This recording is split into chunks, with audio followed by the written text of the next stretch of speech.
नमस्कार, मी प्राजक्ता तांडेल. बुलेटिनमध्ये आपलं सगळ्यांचं स्वागत. आणि बुलेटिनच्या सुरुवातीलाच चंद्रपुरातून एक मोठी बातमी. शहरात दाखल झालेल्या मनसे अध्यक्ष राज ठाकरे यांच्या भेटींचं सत्र सुरूच असल्याचं पाहायला मिळतंय. सामाजिक संघटना, वकील संघटना यांच्यासह भाजपच्या शिष्टमंडळानं राज ठाकरे यांची भेट घेतलेली आहे. तर वनमंत्री सुधीर मुनगंटीवार यांनी पाठवलेला बांबूचा राष्ट्रध्वज ठाकरे यांना भेट देण्यात आलेला आहे. माजी महापौर राखी कंचलवार यांच्यासह भाजप पदाधिकाऱ्यांचा देखील यामध्ये समावेश होता.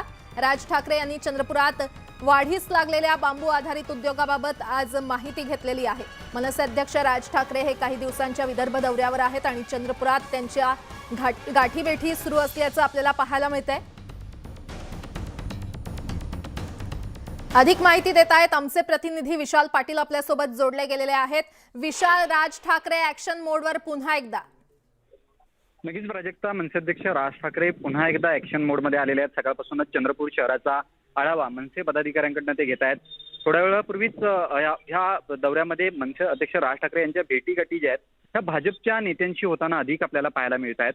आताच थोड्या वेळापूर्वी चंद्रपूर शहराच्या माजी महापौर ज्या आहेत त्यांनी राज ठाकरेंची भेट घेतलेली आहे.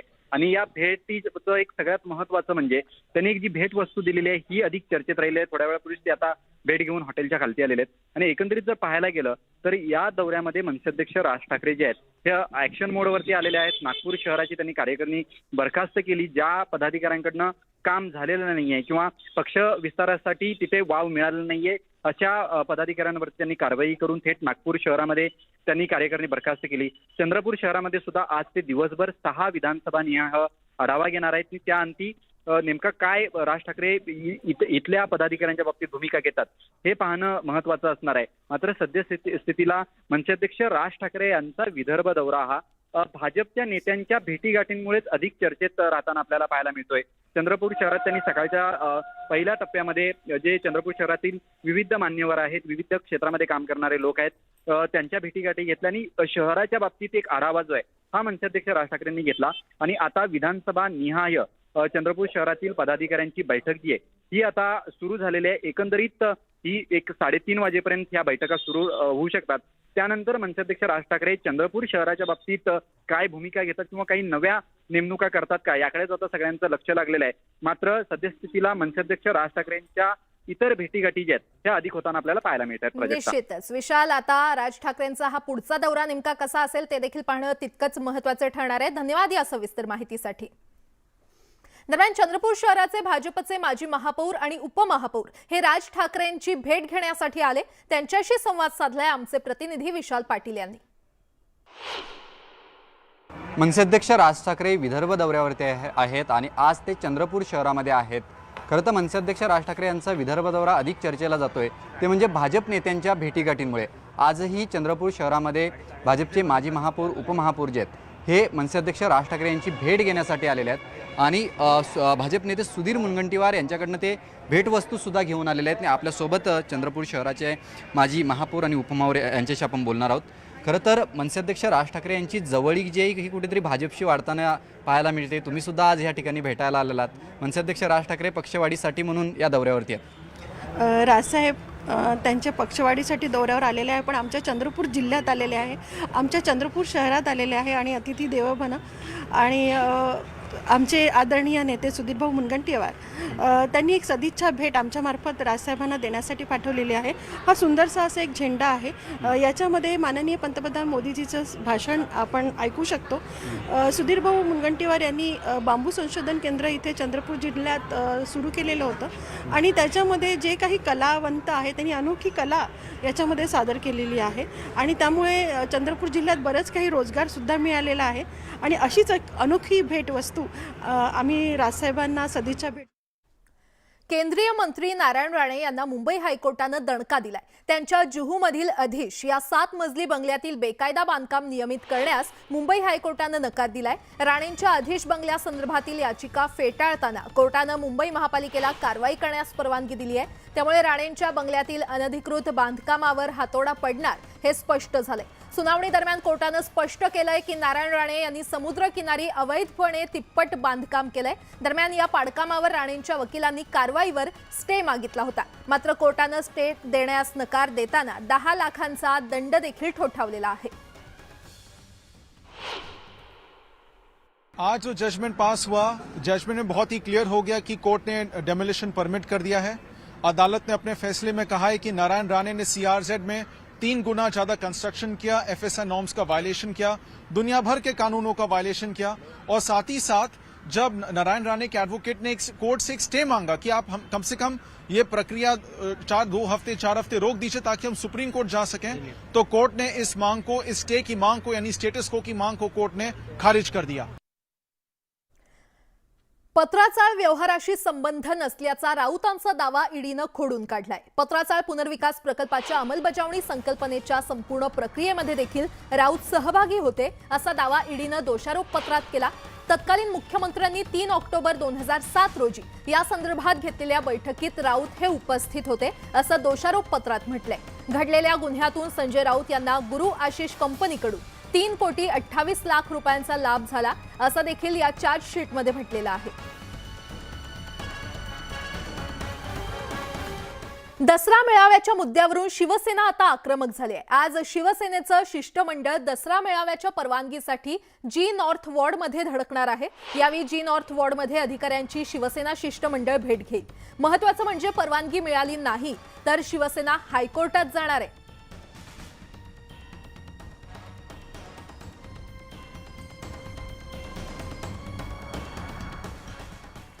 मुख्यमंत्री एकनाथ शिंदेंनी पुन्हा एकदा पालघरमध्ये युवा सेनेला धक्का दिलेला आहे। आदित्य ठाकरेंच्या युवा सेना जिल्हा कार्यकारिणीमध्ये असलेल्या पालघरमधील रिकी रत्नाकर यांची पालघर युवा सेनेच्या जिल्हा प्रमुखपदी नियुक्ती करण्यात आलेली आहे।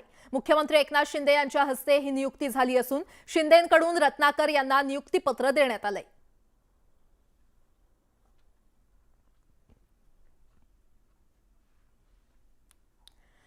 आणि आता बातमी आहे जळगावमधून। शिवसेना संपर्क कार्यालयाच्या मागच्या बाजूला सट्ट्याचा अड्डा सुरू असल्याचा धक्कादायक प्रकार समोर आलाय। शिंदे गटात सामील झालेल्या शिवसेनेच्या महिला आघाडीच्या माजी शहर प्रमुख शोभा चौधरी यांनी या प्रकाराला वाचा फोडली आहे। मेहरुण परिसरातील एका सट्टा पेढीवर त्यांनी छापा टाकून भांडाफोड केला। विशेष म्हणजे ही सट्टा पेढी शिवसेनेच्या संपर्क कार्यालयाच्या आश्रयानं मागच्या बाजूला सुरू होती आणि या छाप्याची माहिती मिळाल्यानंतर तिथे पोहोचलेल्या एमआयडीसी पोलिसांनी अनिल लक्ष्मण माळी याच्यासह सट्टा पेढी मालक जावेद शेख सलीम या दोघांविरोधात गुन्हा दाखल केलाय। या ठिकाणाहून सट्टा खेळण्याच्या साहित्यासह मुद्देमाल पोलिसांनी जप्त केलाय। मला माहित नाही तर सट्टा चालू आहे, त्यांनी महिलांचं नाव घेतलं, त्या महिला आल्या म्हणून मी इकडे आली। मला माहित नाही होतं, नाही तर एवढा तमाशा आहे मागे, एवढा मोठा तमाशा, 5-50 लोक। भारत ऑस्ट्रेलिया दरम्यान 23 सप्टेंबर रोजी नागपुरात होणाऱ्या T20 सामन्यासाठी नागपूरकरांमध्ये प्रचंड उत्साह आहे। मात्र या सामन्याचं तिकीट अवघ्या काही मिनिटातच सोल्ड आउट झालेली आहेत। त्यामुळे क्रिकेट प्रेमींनी नाराजी व्यक्त केली आहे। तिकीटं सोल्ड आउट होतात सोशल मीडियावर तिकीटं उपलब्ध असून संपर्क साधा असे मेसेज व्हायरल होण्यास सुरुवात झाली। यामध्ये अवाच्या सव्वा दरात तिकिटांची विक्री होते। 500 रुपयांचं तिकीट 2500 रुपयांना विकलं जात आहे, तर तिकीट विक्रीची चौकशी पोलिसांनी करावी अशी मागणी आता जोर धरू लागली आहे।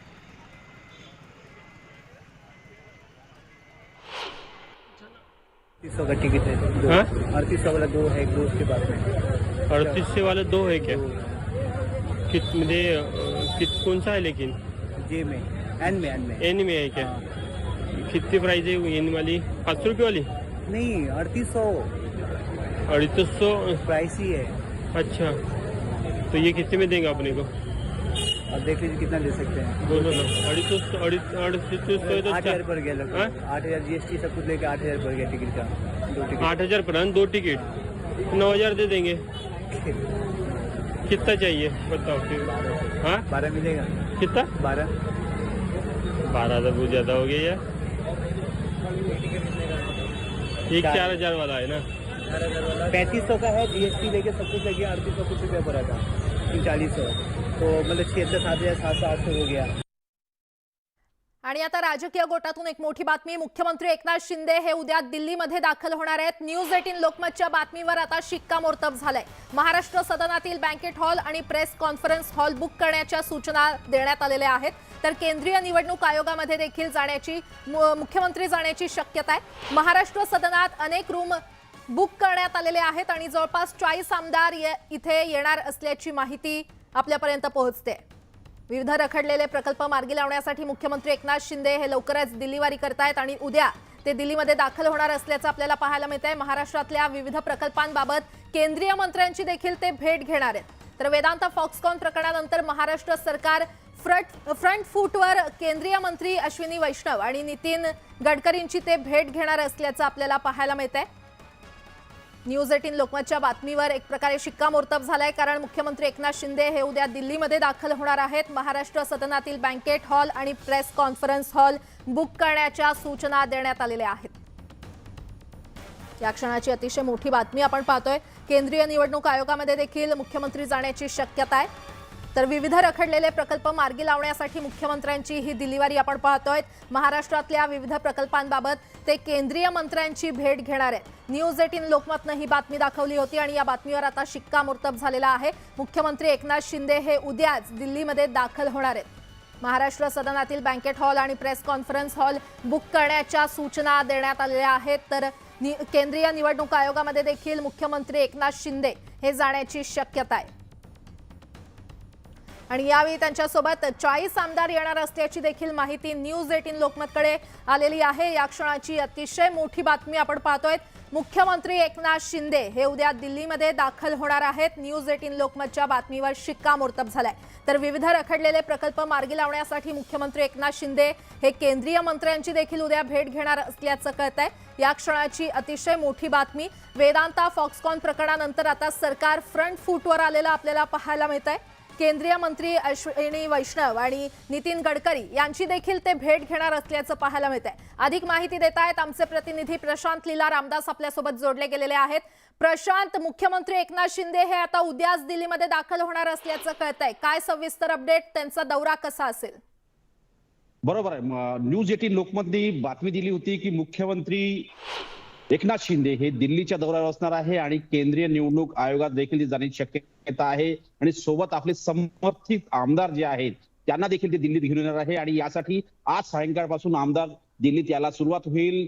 सोबतच दिल्लीतील महाराष्ट्र सदन जिथे मी सध्या उपस्थित आहे ते माझ्या मागे असलेला प्रेस कॉन्फरन्स हॉल आणि समोर असलेला बँकेट हॉल हा देखील बुक करण्यात आलेला आहे। याच्या संदर्भातले जे पत्रव्यवहार आहे तो न्यूज 18 लोकमतकडे आहे की ह्या दोन्ही जे हॉल आहे हे 21 तारखेला बुक करण्यात यावे आणि सोबतच ज्या पद्धतीनं माहिती मिळते की एकनाथ शिंदे हे उद्या नितीन गडकरी यांची देखील भेट घेणार आहे, पियुष गोयल यांची देखील भेट घेणार आहे, अनिल वैष्णव यांची देखील भेट घेणार आहे। महत्वाचं म्हणजे सर्वात प्रथम न्यूज 18 लोकमतने ही माहिती दिली होती की मुख्यमंत्री आपल्या समर्थित आमदारांसह दिल्लीत येणार आहे आणि सोबतच ते केंद्रीय निवडणूक आयोगामध्ये पुढे देखील जाण्याची शक्यता आहे, कारण की त्या पद्धतीची तयारी करण्यात आलेली आहे। एक प्रकारे ज्या म्हणते असं म्हणताय की आपल्या न्यूज 18 लोकमतच्या बातमीवरती शिक्कामोर्तब झालेला आहे। सोबतच ज्या पद्धतीने माहिती मिळते की केंद्रीय निवडणूक आयोगामध्ये जाऊन एक प्रकारे निवडणुकीचं चिन्ह आणि सोबतच शिवसेना कोणाच्या हक्काची यावर देखील ते हक्क दाखवणार आहे की आणि आमच्या सोबत हे सगळे समर्थित आमदार आहे आणि हे समर्थित आमदार आपलं शपथपत्र होऊ शकतं व्यक्तिगत स्तरावरती ते केंद्रीय निवडणूक आयोगाला देतील आणि सांगतील की आम्ही एकनाथ शिंदे सोबत आहोत, त्यामुळे आम्हाला शिवसेनेचं निवडणुकीचं चिन्ह देण्यात यावं।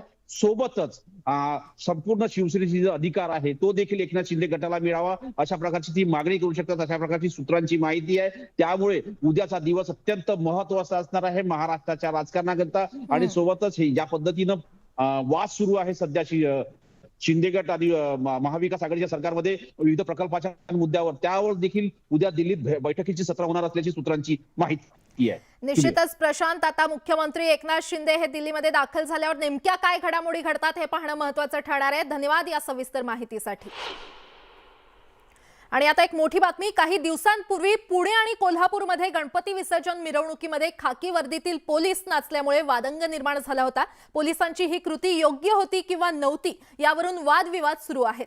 याच पार्श्वभूमीवर पोलीस महासंचालक कार्यालयाकडून महत्त्वाच्या सूचना जारी करण्यात आलेल्या आहेत। त्यानुसार पोलिसांना खाकी वर्दी घालून नाचण्यास मनाई करण्यात आली आहे। पोलिसांनी अशा प्रकारे खाकी वर्दीमध्ये मिरवणुकीत नाचणं हे अवमानकारक आहे, त्यामुळे पोलिसांनी अंगावर गणवेश असताना मिरवणुकीमध्ये नाचू नये असे निर्देश कुलवंत सरंगळ यांनी दिलेले आहेत। कोरोनाच्या 2 वर्षांच्या खंडामुळे यंदा गणेशोत्सव जोशात साजरा झाला होता आणि या काळात मिरवणुकांमध्ये पोलीस नाचतानाच्या जवळपास 50 व्हिडिओ क्लिप्स समोर आल्या होत्या आणि त्याच पार्श्वभूमीवर आता वरिष्ठ अधिकाऱ्यांकडून हे निर्देश देण्यात आलेले आहेत।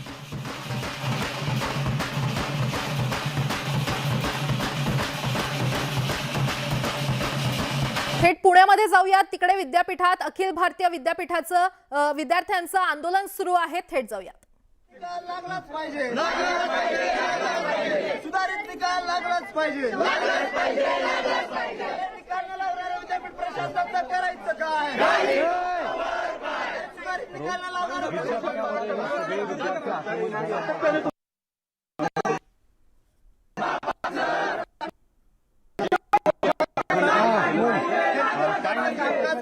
परीक्षा विभागाचा कारभार अनेक विद्यार्थ्यांना 0 मार्क आलेले टेक्निकलचे विद्यार्थी त्यांना 0 मार्क पडू शकत नाही.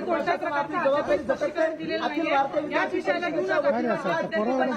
पुणे विद्यापीठात आंदोलन करत आहे आणि लवकरात लवकर आमच्या मागण्या पूर्ण करण्यात याव्यात. या अनुषंगाने पुण्यातली ही दृश्य आपण पाहतोय. पुणे विद्यापीठात अखिल भारतीय विद्यार्थी परिषदेकडून हे आंदोलन करण्यात येत आहे. अधिक माहिती देत आहेत आमचे प्रतिनिधी चंद्रकांत फुंदे आपल्यासोबत जोडले गेलेले आहेत.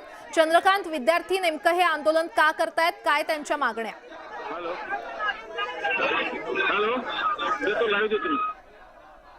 पुण्यातली ही दृश्य आपण पाहतोय. पुण्यामध्ये विद्यापीठात अभाविपचं आंदोलन सुरू आहे. अखिल भारतीय विद्यार्थी परिषदेकडून हे आंदोलन करण्यात येत आहे. परीक्षा विभागाच्या कारभाराविरोधात हे आंदोलन सुरू असल्याचं पाहायला मिळत आहे. विद्यापीठात जोरदार घोषणाबाजी या विद्यार्थ्यांकडून करण्यात येते. पुण्यातली ही थेट दृश्य आपण पाहतोय. पुणे विद्यापीठात अखिल भारतीय विद्यार्थी परिषदेकडून हे आंदोलन करण्यात येत आहे. परीक्षा विभागाच्या कारभाराविरोधात हे आंदोलन सुरू असल्याचं पाहायला मिळत आहे. पुण्यातली ही दृश्य.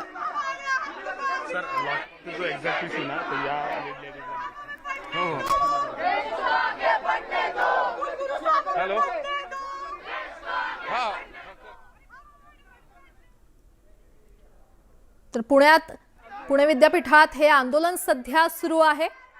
अखिल भारतीय विद्यार्थी परिषदेकडून हे आंदोलन सुरू करण्यात आलेलं आहे. परीक्षा विभागाच्या कारभाराविरोधात विद्यार्थी आक्रमक झालेले आपल्याला पाहायला मिळत आहेत. अधिक माहिती देत आहेत आमचे प्रतिनिधी चंद्रकांत फुंदे आपल्यासोबत जोडले गेलेले आहेत. चंद्रकांत, हे विद्यार्थी नेमकं आंदोलन का करतायत, काय त्यांच्या मागण्या आहेत? विद्यापीठाचे 2-3 महत्वाचे प्रश्न आहेत. एक तर कुलगुरू नाही आहे विद्यापीठाला आणि परीक्षेचे निकाल विलंबाने लागतात, कोर्सेस सुरू होत नाही. काय मागणी नेमकी मुलांना?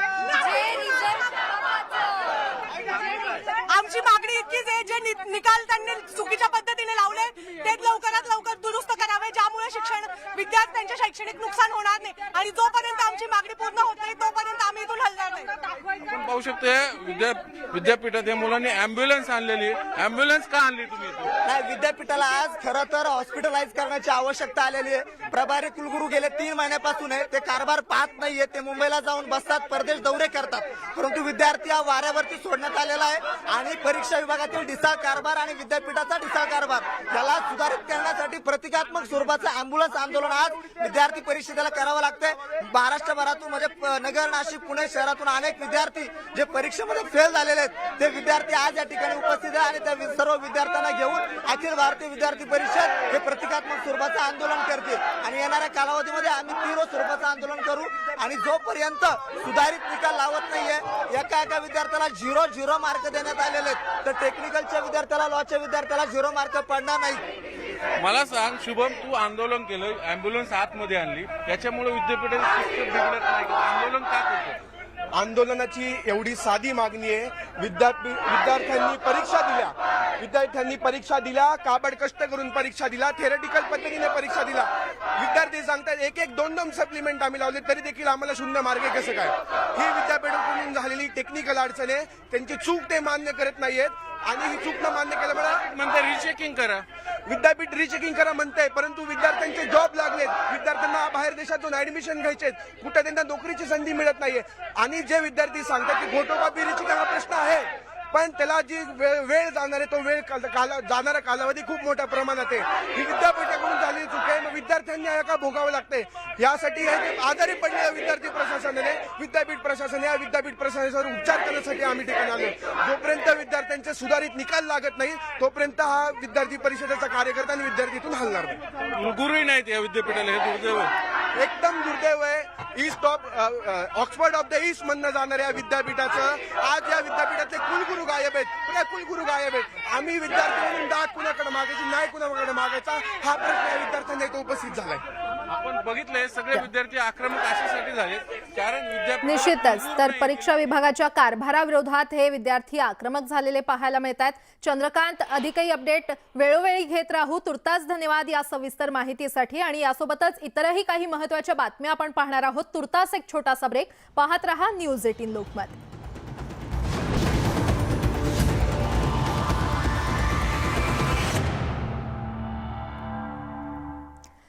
ब्रेक नंतर आपलं पुन्हा एकदा स्वागत. आणि आता पावसासंदर्भातल्या काही महत्त्वाच्या बातम्या पाहणार आहोत.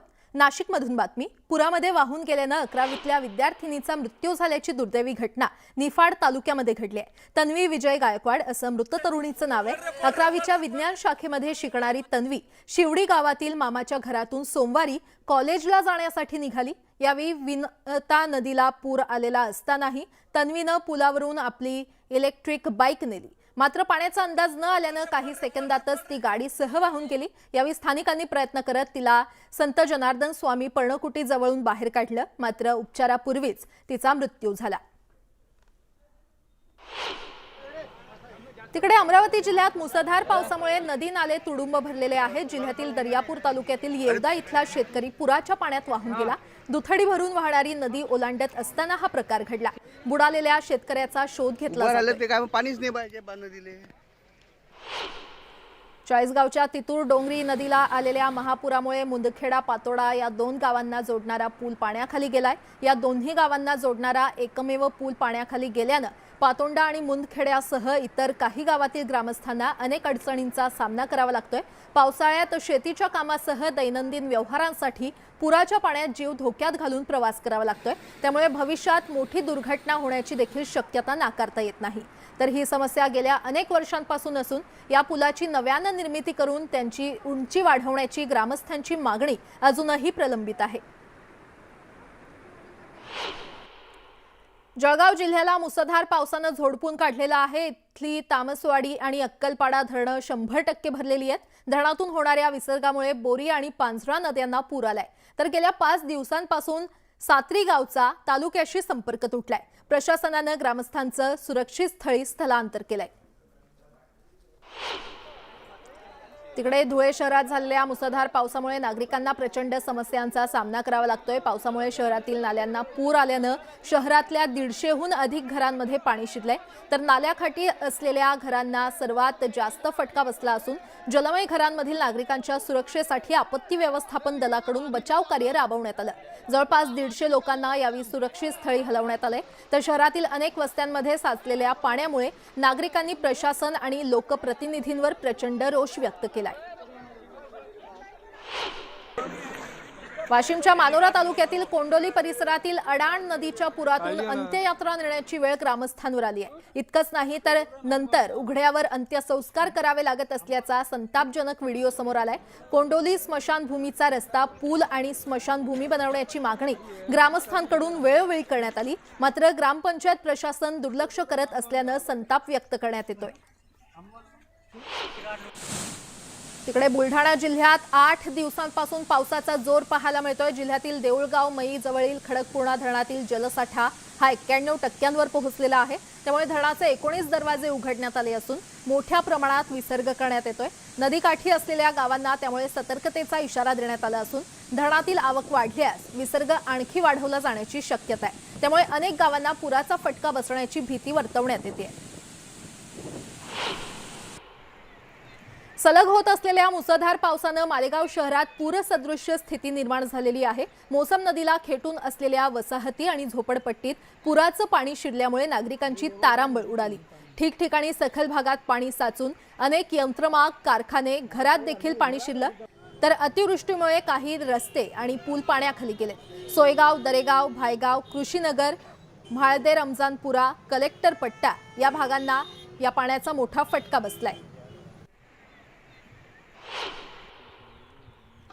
जळगाव जिल्ह्यातील चाळीसगाव तालुक्यातील बहाळ परिसराला पावसानं झोडपून काढलंय. या पावसामुळे शेतीचं मोठं नुकसान झालंय. तर शेतात 2 ते 3 फुटांपर्यंत पाणी साचलंय. पिकं कशी वाचवायची असा प्रश्न आता शेतकऱ्यांना पडलाय. या अतिवृष्टीचा 540 हेक्टरवरील पिकांना फटका बसलाय. केळी, कापूस, ऊस, मका, लिंबू, मोसंबी, शेवगा, ज्वारी, बाजरी इत्यादी मध्ये पुराचं पाणी शिरलेलं आहे.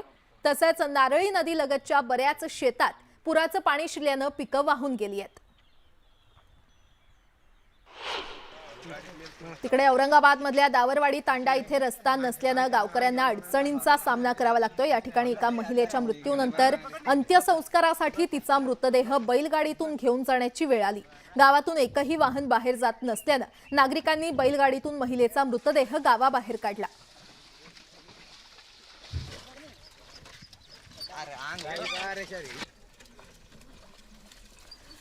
वळूयात पुढच्या बातमीकडे. राज्य सरकारकडून एकीकडे खड्डेमुक्त रस्त्यांचं आश्वासन देत असतानाच अलिबागमधील एक रस्ता मात्र मृत्यूचा सापळा बनलाय.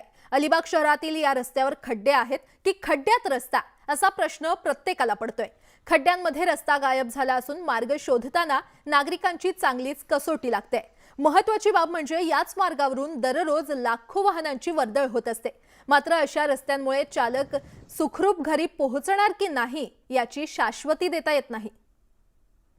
आणि अलिबाग मधल्या या खड्डेमय रस्त्याचा आढावा घेतलाय आमचे प्रतिनिधी प्रमोद पाटील यांनी.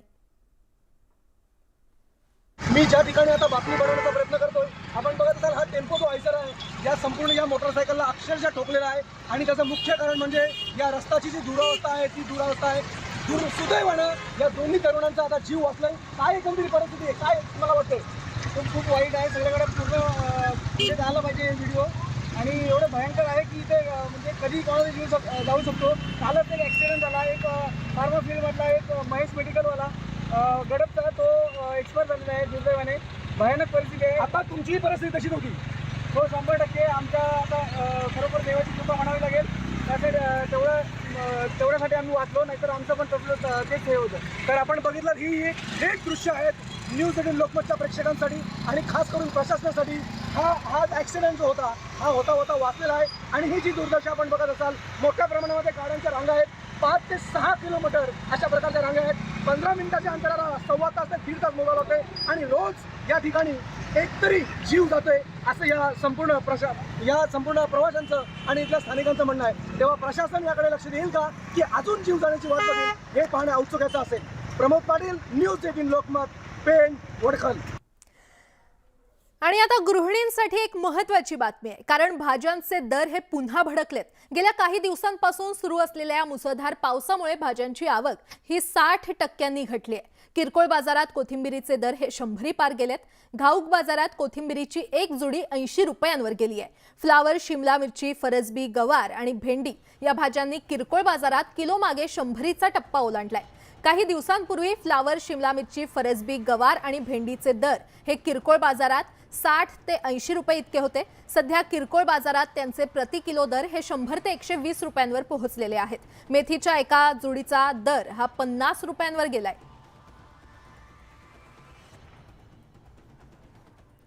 आणि आता काहीशी दिलासा देणारी बातमी. उच्चांकावर गेलेले खाद्यतेलाचे दर येत्या काळात कमी होण्याची शक्यता आहे. दर कमी होणार असल्यानं दसरा दिवाळीमध्ये गृहिणींना मोठा दिलासा मिळण्याची शक्यता आहे.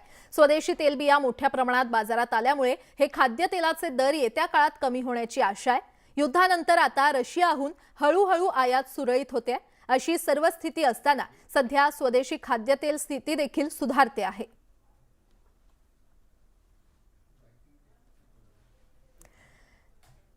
पितृपक्षामुळे फुलांची मागणी मोठ्या प्रमाणात घटली आहे. मागणी घटल्यानं सणांच्या दिवशी 150 रुपयांनी विकले जाणारे गोंड्याचे दर हे 5 रुपये किलोपर्यंत घसरलेले आहेत. अशात खड्ड्यांमुळे बाजारात मालाची आवक उशिरानं होते. त्यामुळे फुलं खराब होण्याचं प्रमाण देखील वाढलंय. अनेक फुलं कचऱ्याच्या डब्यात फेकण्याची वेळ व्यावसायिकांवर आली आहे.